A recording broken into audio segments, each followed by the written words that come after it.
problem. I'll leave it for Patrick over here. There's a ball box in the back. Thank you. If you want.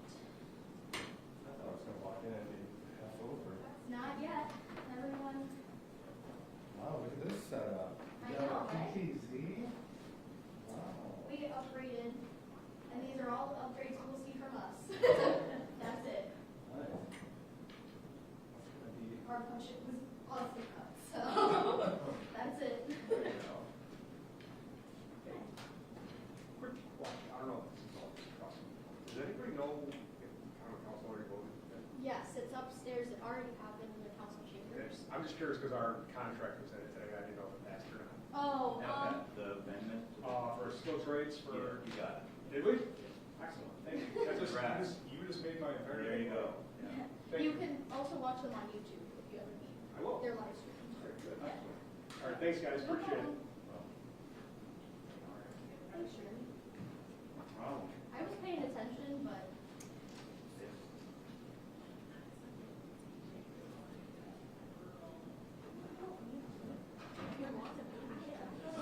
I guess the left in, right? yeah. Yeah.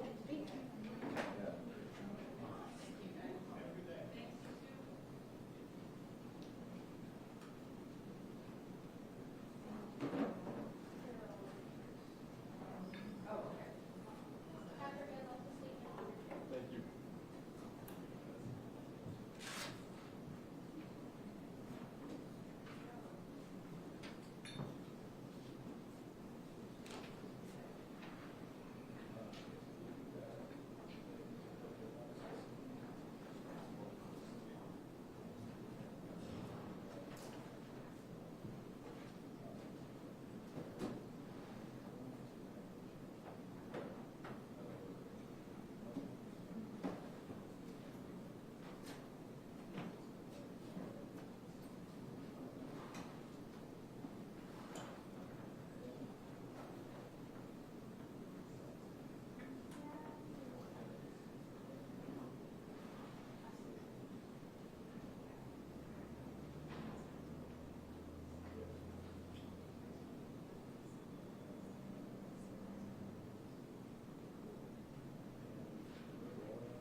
Still missing Andrew and Connor and Ellen.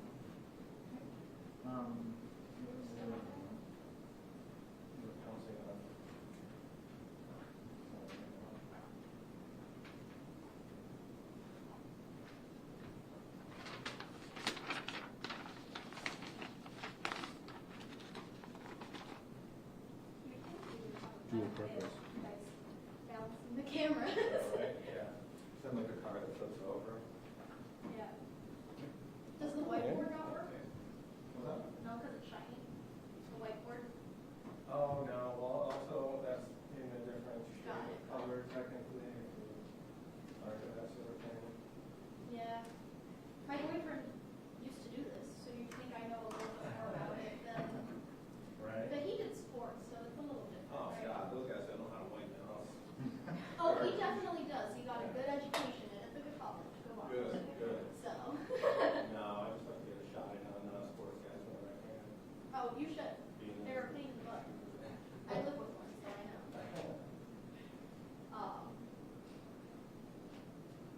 We'll just wait on them.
go, man. I did riverbeds. Are we all good with this? I will take that back. Perfect. My records. I just want to make sure I don't forget it, and then the mayor starts talking, Right, and I have to okay. awkwardly Yeah. go up there. Yeah. Actually, I'm gonna grab a water bottle before I forget. Sure, I will do white lake. Boom. That's why I like flag. I like that up on my flags most of the time. Close enough. Oh, yeah, well, they start just like taking a few. Just sit in a chair, right? Yeah. It's a little hard. Well, no, no, actually, I was talking to storm chaser. I was like, well, I don't know, I gotta do it. I know. Oh, cool. Winter is nice, yeah. Oh, they're paying green strip? Awesome. Just drive right along. We have vacations. Yeah, I actually got a pretty cool shot. What's not to do on the right? Large enough to do around there. And, they're all expert, they're all legal. Yeah. Well, technically, there's only like 2 spots for the one legal stuff. The rest of it. And, so like, when I was at, so we just use it as a little. Oh, good. So I was like, and I found out that this isn't. Take two, if it's easy. Same thing, I didn't want to. Well, just to make your life easy. No.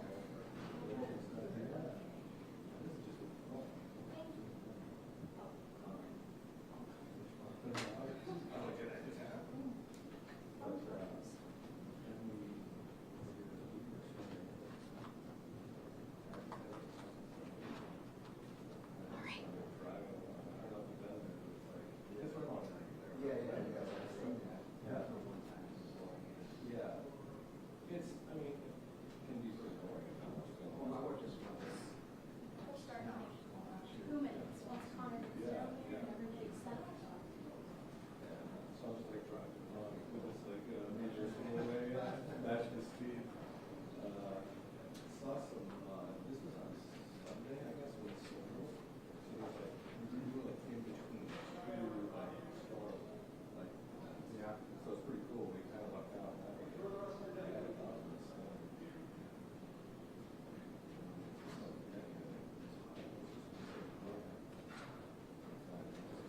yeah, and then, turn on, it's not that pretty cool. Yeah. Definitely a stack picture. A little painted. Yeah. Yeah. I want to rush.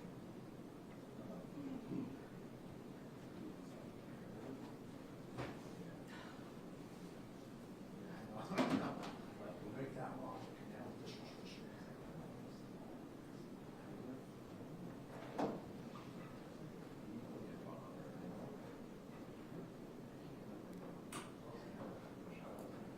I have it. Where do you get?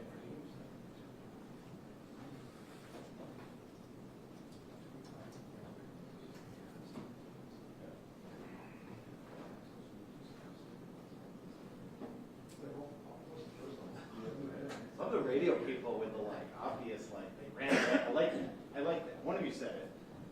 Oh, They ran away. oh, they did. Yeah. No, they always sit around and talk. I know. It's like, I was in bed because I was thinking, what, she went to Chief Mom's or something. And then I turned around and they were like gone. Not.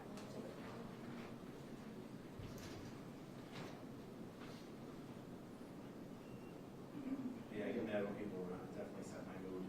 By the time I got to Pat, I was mad at his other people. Well, you were taking it out on the poor woman too. She's the ringleader. She's unelected. Oh, okay. Telling Amir, oh, I need to talk to you about something. That's just, don't charade me. Charades will make me mad.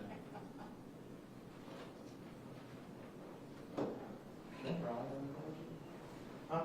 Oh, yeah, it was, yeah. No, the best thing was Joel saying it was his fault for going off. Well, one thing I heard was saying,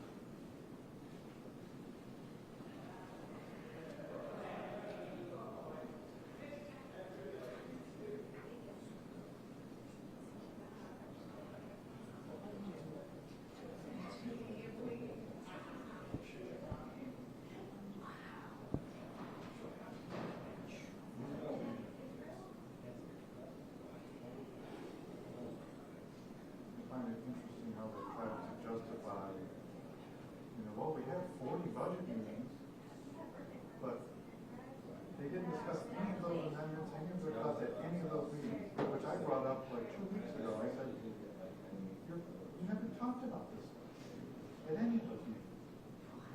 So no one had any idea what you were talking about. But that is the way they do it every year. They take the budget and then they say, they just never send 45. But that's what they do every year. Right. 45. So I mean, that sense. And he also, it's also like, no, I hope it. No, it sounded like it was extremely difficult, large budget bill and all this. It's nothing different. And it's even in the council. Food is provided at this one? Only for me. Only had one. Yeah, we're still like that. Well, we're coming to that. And they'll understand that song is like really arcane, you know, like, Yeah. what is the average person gonna make $1 million cut to his house or like, Yeah. what, no, all of that, of course, happens. Go back, I mean, go back and look at any of it, you know, on YouTube. And they don't, there's not one hint about what they were talking about. Not one hint. Oh, okay, it was okay. Am I check it? It's very casual. None of this, none of these. Testing 1 2 1 2 1 2. Testing 1 2 1 2 1 2. Testing 1 2. Testing 1 2 3. Good. Yep, we'll be good.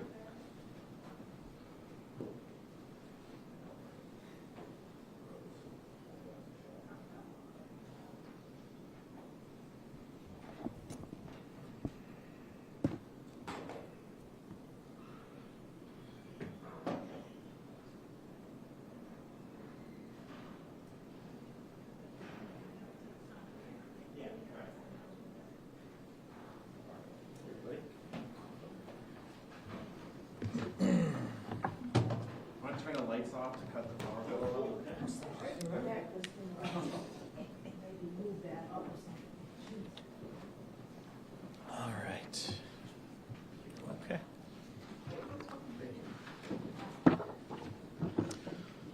All right, we'll go ahead and get started. I want to note Deputy Mayor Owens is here. She can certainly answer questions if anyone has any. We also have our Chief Operating Officer, Connor Muldoon, here. I've said pretty much all there is to say at this point.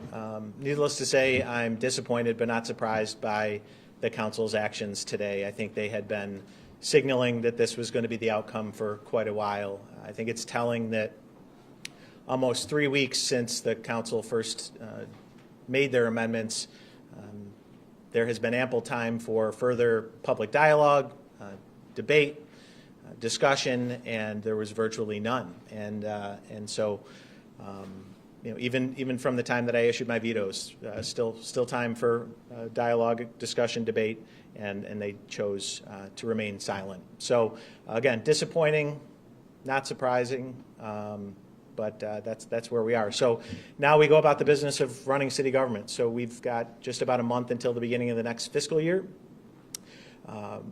I met with, we have a weekly department head meeting, so last week I asked all department heads to begin developing their contingency budgets based on the council's budget, and I want to be clear, this is the council's budget. I delivered my budget.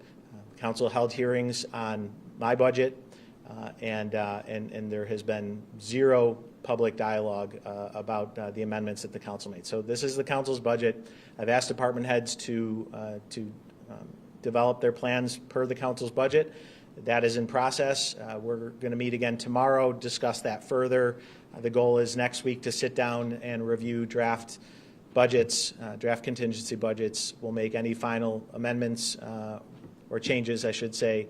And you know, unlike the council's process, we do intend to be very transparent and open with what those decisions are. We will share those publicly with the media as well as our constituents, and we'll also share those with the council. And to the council, I would say, if there are any cuts that they don't like, just as they've had the opportunity throughout this process to offer alternatives, I encourage them to offer them going forward. But up to this point, they have offered none. So that's where we are, and I'm happy to answer any questions. Do you have a timeline for when you start announcing some of these impacts? Yeah. I mean, it may be some here and there. Yeah, I'd say probably within the next 2 weeks, we will have solidified our contingency budgets, and I will share those cuts publicly as soon as we have that ready. So before the beginning of the fiscal year on July 1st. Mayor, with respect to the transparency from the Common Council, you're clearly not pleased with the way things have gone. Yeah. But have you explored in any way any legal action to see if what they did actually constituted doing something illegal? I haven't, Connor. Again, I think that the budget process is what it is. It's laid out in the charter. It's the same every year. So any suggestion that the council has felt, rushed by it, again, they know what it is, and they've taken the necessary actions to be in compliance with the budget. We've talked about the open meetings law, and again, that's I'm not an attorney, but I think so. Whether or not they followed the letter of the law relative to the budget is not in question. Whether or not they followed the letter of the law on open meetings law and transparency, again, I would defer to the legal experts. What is indisputable is that what they did is not good governance. They are elected, each of them, to represent their constituents. They did not give their constituents any opportunities to be informed about the cuts that they made, to discuss them, to debate them. And so, again, the budget process was followed to the letter of the law, but this is not good governance, and there were plenty of opportunities where they could have done better. You say you're deferring to lawyers. You have lawyers on Yeah. your team. Unless, No, I do. Yeah, That's a fair point. I'm wondering, I mean, the Post Standard invoked it publicly that the council may have violated, their Yeah. editorial board said that they may have violated open meetings law. I just wonder. Corporation Counsel has not come to that opinion. So I think Do they that dispute the opinion? I think they acknowledge there's some gray area there, but I did not get a clear indication of because partly because we don't know exactly what's being discussed, right? I think that's a big part of the determination about whether or not it violates open meetings laws. Are they discussing? Are they going through the council agenda and going and having discussions that should be had in public? Those are the types of things that I think ultimately would determine it. So it's not clear to me based on what I've heard from Corporation Counsel. Will they look for clarity on that? Will your lawyers look for clarity on that and decide the next step, or is that just not really what you're interested in? Well, I mean, again, I think that they based on what they know, they have advised that the council is not in violation of open meetings law. But again, I think if they were to know exactly what was being discussed, they may come to a different conclusion. But there's really no way to know that. Again, regardless, it's not good governance. Speaking of good governance, Councilor Majuk is accusing you of being a bit too emotional in your initial response to their announcement on how they were cutting the budget, and that impacted their ability to feel that they could compromise with you. Do you have any regret with the way that initial press conference was held? No, because I was communicating openly to the media, to my constituents, and I wish that Councilor Majuk and his colleagues had done the same. And Councilor Majuk, I find it, I don't know if ironic is the right word, but certainly questionable that the first time Councilor Majuk enters the chat to weigh in on the budget is I see a letter to the editor posted online literally as he's voting. And in that letter, he talks about being an adult in the room. Adults communicate. Adults compromise. Adults work with their constituents, with their colleagues. Nothing about the way in which Councilor Majuk has handled himself in this process suggests that he's the adult in the room. Adults do their homework. There are just factual inaccuracies in that letter. I presented as part of my budget presentation and then followed up with additional information to the council, I presented information that clearly showed that our current fiscal stability and our annual performance on our budget is not overly impacted by ARPA, or was not overly impacted by ARPA. He very simply and wrongly chalks up all of our fiscal progress to ARPA. I've shared it once. I'm going to share some facts again. So over the last 3 budget years that ARPA, so ARPA did not become a factor in the budget until fiscal year 22. In fiscal year 22, when you remove the ARPA funds that were used to in the budget, we had almost a $15 million surplus without ARPA. With ARPA, it was $36 million. Without ARPA, $14.9 million surplus. In fiscal year 23, $4 million surplus without ARPA. I question whether or not Councilor Majalk even read what we presented him because he was just wrong. So don't lecture me on being an adult in the room. The statement, I don't know if you've seen the statement the council put out today. I have not seen it. Shockingly, Jeremy, they did not share that with me. But just to, I wanted to ask your reaction, you sort of started to address it there.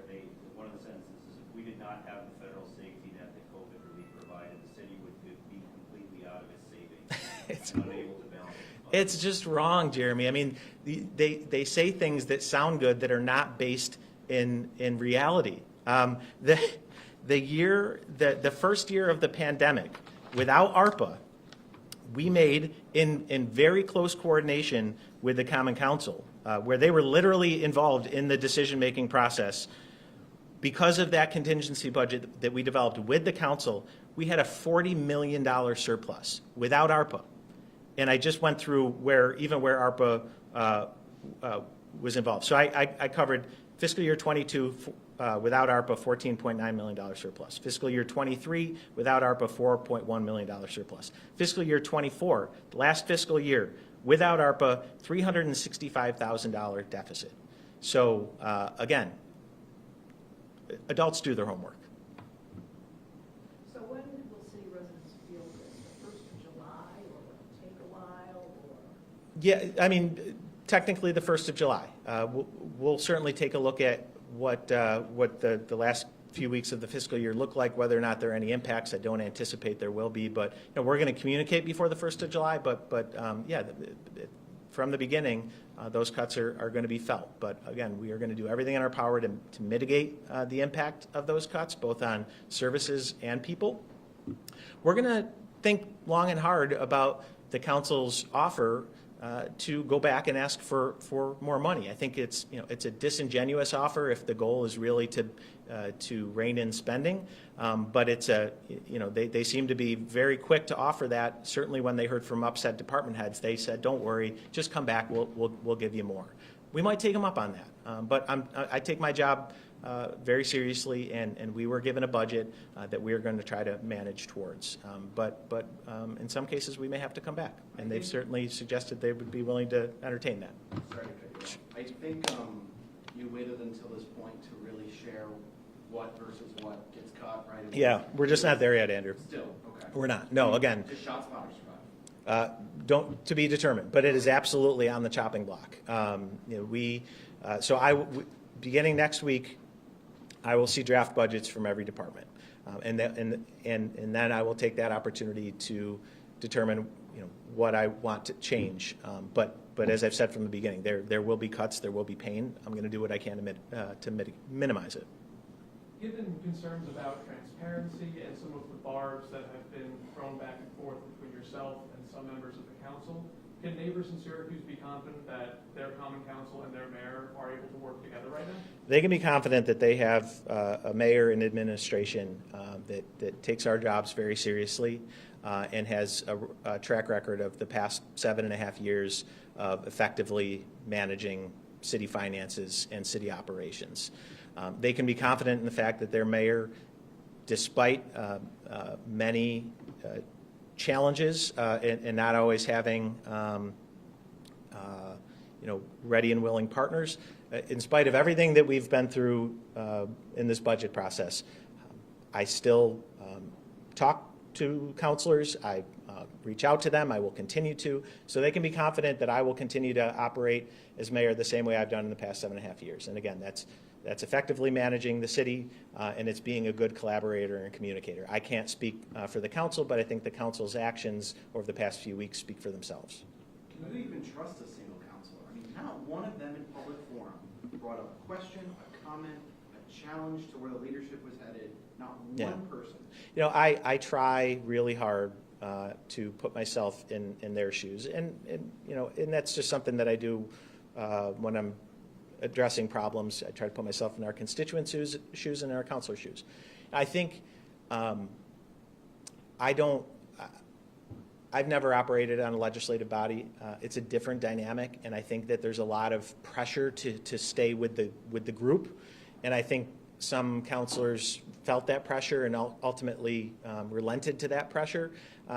I still have a lot of respect for individual council members, some certainly more than others, but you know, I think by and large most are trying to do the right thing, but I think that there was a lot of pressure, both in terms of the group dynamics and as well as politics too. I mean, you have two mayoral candidates that are clearly being influenced by politics. They have, you know, colleagues that are supporting them that probably feel pressure to stand behind them. And look, I understand that politics is a part of this process, but politics is a means to an end. The end is to serve our constituents and to be responsive to our constituents. I'm afraid that politics has been the end for more than a couple counselors in this process. Well, I'm sure you're not surprised that the only two counselors who are willing to speak on camera today are both candidates for mayor. The others have deferred to leadership. Yeah. What do you think got a hold of some of these other counselors? They won't even defend their decision on camera with us. Yeah, I don't know, Andrew. I don't know. Very disturbed. This is your last 7 months in office, and you kind of got this cloud over you after 7.5 years of happiness in life. Yeah. I don't know if I'd put it that way, Ellen, but I mean, look, the reality is it's never been easy. I didn't expect it to be easy. I mean, you look back at some of the major challenges that we've gone through from the pandemic to the murder of George Floyd and the public unrest that went along with that, and so on and so forth. There's been a lot of disruptions, but again, what I'm proud of looking back on the past 7.5 years is we've navigated those waters, we've weathered the storms, and we've delivered for our constituents. So I expect that's going to be the case here. As I've said, it didn't have to be this hard, but the council as a co-equal member of this process has made it more difficult than it needs to be. But I have an incredible amount of confidence and respect for our team. That, again, going back to the point about the way I reacted when the council voted, that was driven in large part by the reactions of my department heads, who just felt disrespected. They go above and beyond for their constituents and for the council, and they felt really slighted that they didn't even get the courtesy of a conversation. So I'm going to be working hand in hand with them, and again, I'm confident that with the team we have in place, we'll be okay. Mayor, when you last provided us with the breakdown of how the cuts may affect each department's budget, flat safety was another technology that was Yeah. to the police. I asked Councilor Hogan if he thought that was a reality, a realistic thing that, because he keeps saying Yeah. you can just go ask for more money. Yeah. Councilor Hogan seems to think that the flat LPRs will remain in Syracuse, and I just wonder what you make of that. Did he render an opinion on it, or? He just kept saying he thinks that we'll see that they'll remain, I guess implying that he'll provide additional funding if the city requests it. I just wonder, again, what do you make of that sort of budgeting? I don't know. I don't know. I don't know what is going through Councilor Hogan's head, but he doesn't run the police department.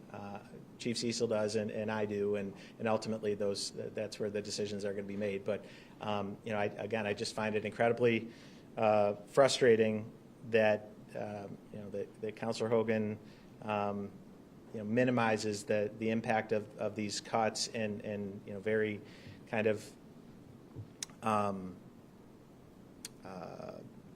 yeah, I'm struggling with the words on this one, but, you know, it's,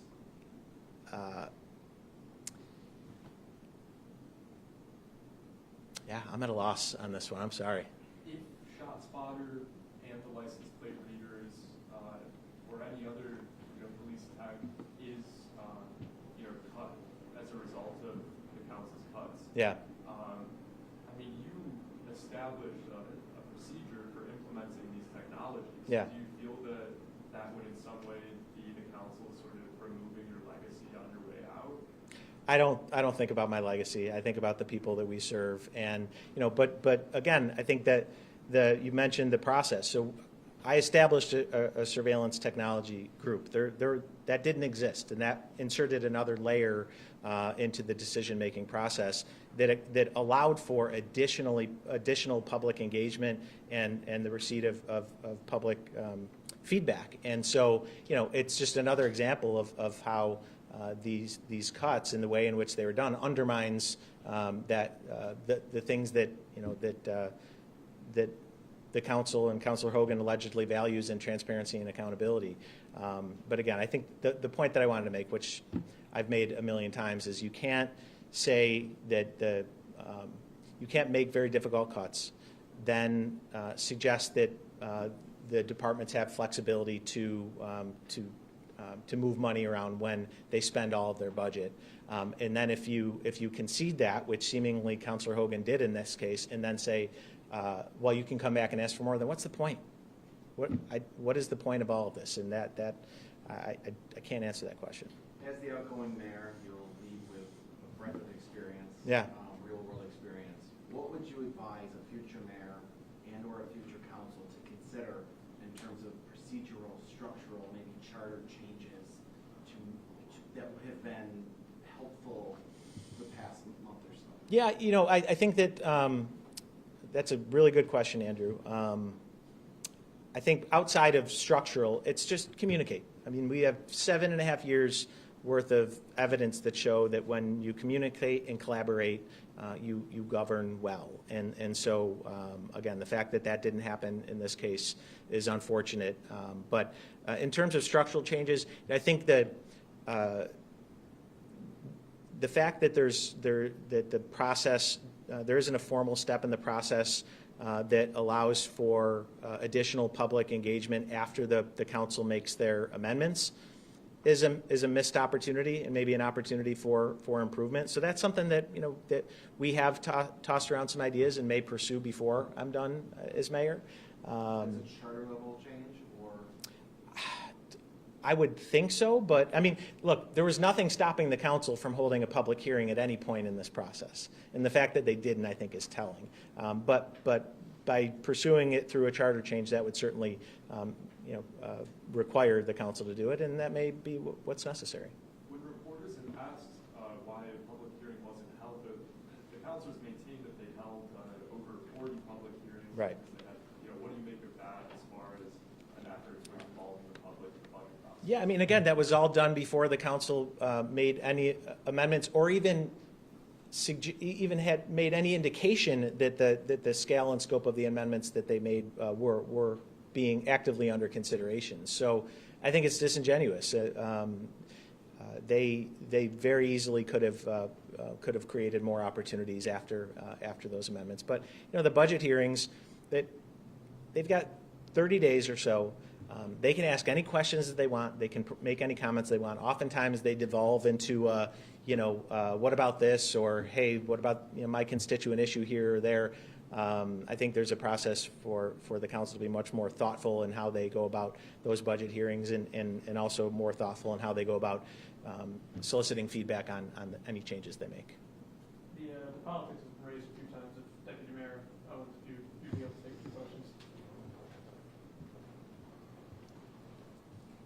It's likely that two of your opponents in this race will market what's happened here as a positive for them. They went against the current administration, which arguably you're a face of continuing, given that Mayor Walsh is not able to run again. How do you respond if they're going to tout this as a victory for themselves on the campaign? I don't know how you tout this as a victory. You completely ignored a public process. You're looking to be mayor of a city that has to be couched in constituent feedback. And you completely did not follow a process that included the voices of the people. So I don't really see how you can tout this as a victory. One individual says the departments can figure it out.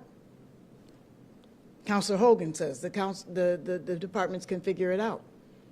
When asked by you, what would you cut? Oh, I don't know, I'm not a department head. Exactly, which is why you should have engaged with the people you go to run those departments. Councilman Joke's talking about being the adult in the room. You are the chair of the Committee of Public Safety and didn't have one conversation with the two chiefs that run those departments. So I don't think it's a victory. I don't think it's a victory at all. It is not just a peek. The curtains are drawn on your governance style, which is not mine. Anything else? Moving forward, if we live in a world where the original budget was maintained, given that a lot of what we talked about today are some of the transparency issues, when it comes to the claim from them that the $27 million deficit was simply too much, that the method of spending simply wasn't going to work, as you make your plan for 4 or possibly 8 years in that office, were you looking to at some point curtail each year the budget going up? I mean, obviously we have to take a look at that. The other part of this conversation is where are we actually going to be able to draw revenue, additional revenue? The other thing is that we cannot lose any tax base. So as we grow as a city, the mayor has to keep an eye on our tax base and making sure we're not losing that. Less than half of us are responsible for paying the entire tax bill for the city. So ensuring that happens. But also something that we had talked about that I will absolutely start out the gate is establishing a revenue committee to really look at how we can generate revenue in this city. It's tough. It's hard to throw up letters to the editor or I'm going to make sure that we don't run a deficit. How? There clearly is an amount of money that needs to run a city. The question is how much is that? But there clearly is a deficit because we don't earn enough revenue. So it's easy to just throw out arbitrary statements about whether or not I'm going to make sure that we don't run a deficit. The rainy day fund is there for that purpose. It is a conversation about responsibility about how we go about getting there. We could have ended up at $16 million of a cut. I think how we ended up at this day has been determined by the process laid out by the council. I could just add just a couple points to that. Thank you, Deputy Mayor. I just want to remind folks that that Councilor Hogan and Councilor Majuk have approved all of the budgets in recent years that they were a part of. So to disassociate themselves from that process or disown it is, again, disingenuous. They approved the budgets. To the Deputy Mayor's point about revenue, they've offered zero revenue opportunities, not even ideas.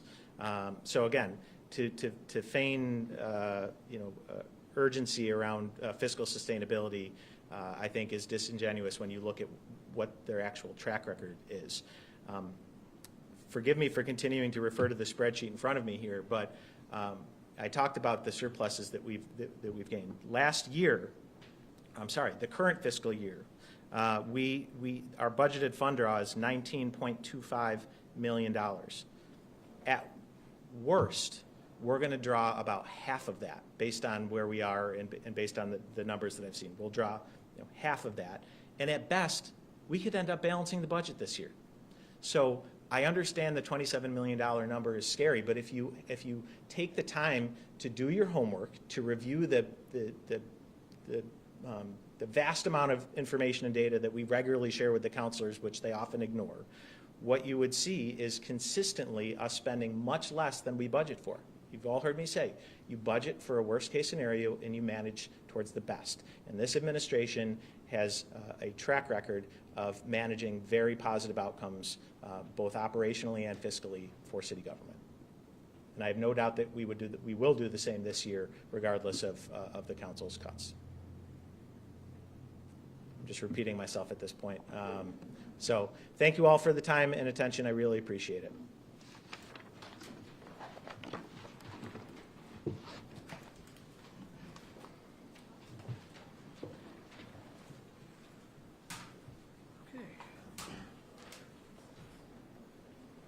Your turn.